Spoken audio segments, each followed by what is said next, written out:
राज्यपाल मंगूभाई पटेल मंगलवार को भोपाल गैस त्रासदी की 40वीं बरसी पर दिवंगत व्यक्तियों की स्मृति में सेंट्रल लाइब्रेरी बरकतुल्ला भवन में आयोजित श्रद्धांजलि एवं सर्वधर्म सभा में शामिल हुए।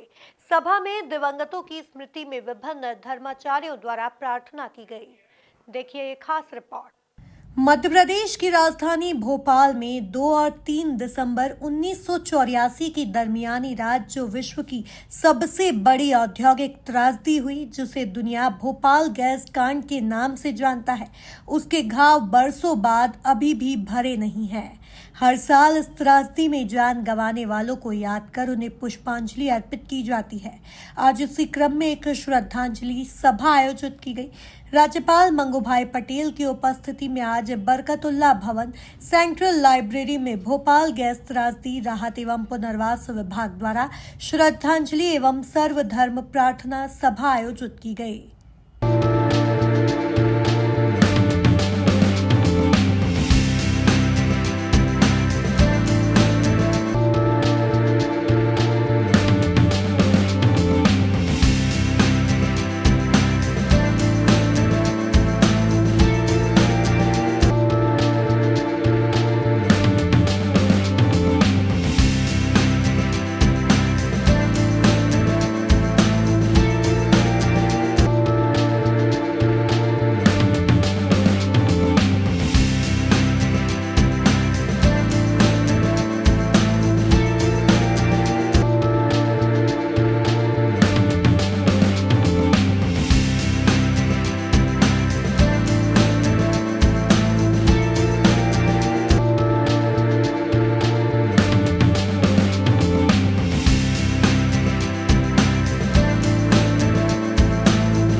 उस काले और भयावह दिन को याद करते हुए कैबिनेट मंत्री विश्वास सारंग ने कहा, भौतिक विकास की आपाधापी, औद्योगिक विकास की आपाधापी में कहीं हम मानव जाति के अस्तित्व पर ही प्रश्न चिन्ह तो नहीं लगा रहे। यह आज सोचने का समय है। औद्योगिक विकास हो, लेकिन पर्यावरण, जीव जंतु, मानव जाति के भविष्य निर्धारण के साथ हो, यह संकल्प हमने आज लिया है। आज हम सबने उन गैस पीड़ितों को श्रद्धांजलि दी जो 2 दिसंबर और 3 दिसंबर 1984 की दरमियानी रात विश्व की सबसे बड़ी औद्योगिक त्रासदी के कारण मौत के आगोश में सो गए थे। आज महामहिम राज्यपाल जी के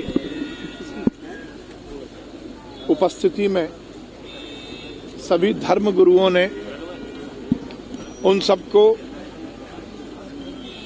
शांति मिले, उनकी आत्मा को शांति मिले, इसके बारे में प्रार्थना तो की ही, पर उसके साथ साथ आज का दिन हम सबके लिए इस बात का संकल्प लेने का दिन भी है कि भौतिकवाद की बात की आपाधापी में, भौतिक विकास की आपाधापी में कहीं हम मानव संस्कृति, मानव जाति के अस्तित्व पर ही प्रश्न चिन्ह ना लगाएं। औद्योगिक विकास हो, डेवलपमेंट हो, सस्टेनेबल डेवलपमेंट हो, औद्योगिक विकास हो, परंतु पर्यावरण, जीव जंतु और मानव जाति की भविष्य के निर्धारण के साथ ही औद्योगिक विकास हो, ये सब हमने संकल्प लिया है। मैं अपनी ओर से सभी गैस पीड़ित जिनकी भोपाल गैस त्रासदी राहत एवं पुनर्वास मंत्री कुंवर विजय शाह ने कहा कि हमने उन मृतकों को श्रद्धांजलि अर्पित की है जिन्होंने अपनी जान इस त्रासदी में गंवाई। हम ऐसे परिवारों को मदद देने का हर संभव प्रयास कर रहे हैं। बचे हुए जहरीले कचरे के निष्पादन के सवाल पर मंत्री ने कहा, मामला सुप्रीम कोर्ट में है, उसके मार्गदर्शन पर पूरी प्रक्रिया चल रही है। आज श्रद्धांजलि के माध्यम से जो हमारे बीच नहीं रहे, प्रभु उनको श्री चरणों में जगह दे। उस परिवार के बच्चों को, पारिवारिक लोगों को ये कष्ट जो कैसे वो सहन कर रहे हैं, प्रभु इसकी क्षमता प्रदान करे। दुनिया में भविष्य में ऐसी दुर्घटनाएं कभी ना हो। ये दुख का पहाड़ किसी परिवार पर न टूटे, हम केवल कोशिश ही नहीं कर रहे बल्कि अंतर्राष्ट्रीय लेवल पर भी ऐसे गैस के उत्पादन को रोकने के लिए जो हमारे वरिष्ठ नेता हैं वो भी प्रयास कर रहे हैं। भविष्य में हम ऐसी दुर्घटना ना हो, इसके लिए जो भी यथासंभव प्रयास होगा सरकार के माध्यम से जरूर करें। सर, अभी भी कुछ जहरीला कचरा है, उसको अभी निष्पादित किया जाना था। प्रीतमपुर के लिए प्लानिंग बनी, अभी क्या रूपरेखा तैयार है? सारा मैटर सुप्रीम कोर्ट की कमेटी अपने हाथ में लेके रखी है और सुप्रीम कोर्ट के जब जब जो निर्देश होते हैं उसका हम उसी आदेश पे पालन करते हैं। कोई भी एक भी कदम बिना सुप्रीम कोर्ट की कमेटी से पूछे ये डिपार्टमेंट नहीं उठाता है और इसलिए प्रक्रिया चल रही है और सुप्रीम कोर्ट के मार्गदर्शन में ही सारा मामला उसका निपटारा होगा।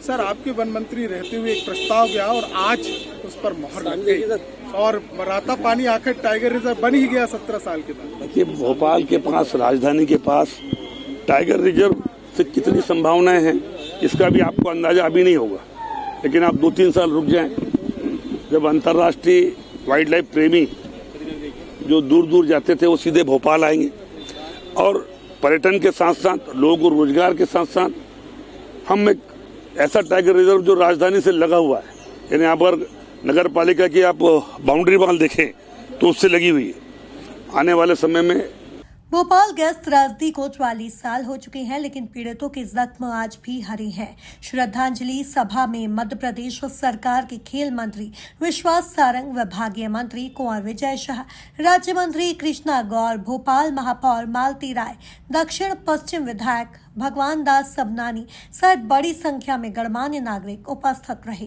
Bureau report, MP news, Bhopal.